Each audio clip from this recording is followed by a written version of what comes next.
बन जाने के बाद स्मारक को 12 अक्टूबर 1931 को खोला गया था। प्रतिमा को शॉर्टवेव रेडियो के अग्रणी गुग्लिएल्मो मार्कोनी 9200 किलोमीटर द्वारा रिमोट के जरिए रोम से दूर स्थित फ्लड लाइटों की बैटरी द्वारा प्रकाशित करना था, पर मौसम की वजह से कनेक्शन खराब हो गया और फिर इसे रियो में ही कर्मियों द्वारा प्रकाशित करना पड़ा। अक्टूबर 2006 में मूर्ति की 75वीं सालगिरह पर Rio cardinal Eusebio Oscar Scheid के आर्क बिशप ने मूर्ति के नीचे एक chapel Our Lady of the apparition की स्थापना की। 10 फरवरी 2008 रविवार को एक प्रचंड बिजली के तूफान के दौरान मूर्ति पर बिजली गिरने से इसकी उंगलियों, सिर और भौहों को कुछ नुकसान पहुंचा था। सॉफ्टस्टोन की कुछ बाहरी परतों को बदलने और मूर्ति पर लगाई गई कुछ बिजली की छड़ों की मरम्मत करने के लिए रियो द जेनेरो की राज्य सरकार और आर्क डायोसिस द्वारा एक जीर्णोद्धार का प्रयास किया गया। 15 अप्रैल 2010 को मूर्ति के सिर और दाहिने हाथ पर भित्ति चित्र का स्प्रे कर दिया गया और इस वजह से मेयर एडुआर्डो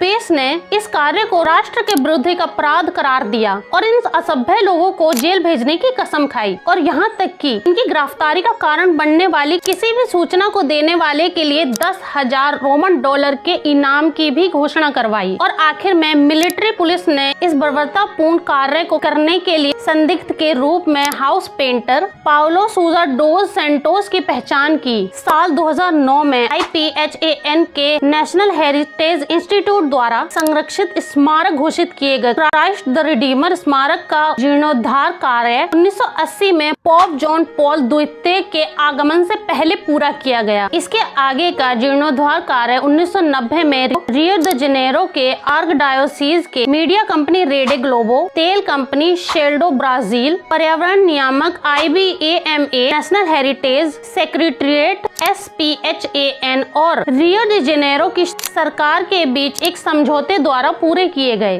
प्रतिमा और इसके आसपास का और अधिक कार्य 2003 से 2010 की शुरुआत के बीच में पूरा किया गया। 2003 में प्रतिमा के आसपास प्लेटफॉर्म तक पहुंचने की सुविधा के लिए सीढ़ियों, पैदल रास्तों और ऊंचे चबूतरों के सेट की स्थापना की गई। 2010 में 4 महीने का जीर्णोद्धार कार्य खनन कंपनी बेल द्वारा आर्क डायोसीज की भागीदारी के साथ पूरा किया गया, जिसमें स्वयं मूर्ति पर ध्यान केंद्रित किया गया, जिसमें की मूर्ति की आंतरिक संरचना का पुनर्निर्माण किया गया और कवक एवं सूक्ष्म जीवों की परत को हटाकर और छोटी छोटी दरारों की मरम्मत कर इसकी सॉफ्टस्टोन मोजाइक की परत को दोबारा बनाया गया। प्रतिमा के सिर और बाहों पर लगी बिजली की छड़ों को भी दुरुस्त किया गया। प्रतिमा के पुनर्निर्माण में 100 लोग शामिल थे और इसमें 60,000 टुकड़ों से भी ज्यादा का इस्तेमाल किया गया।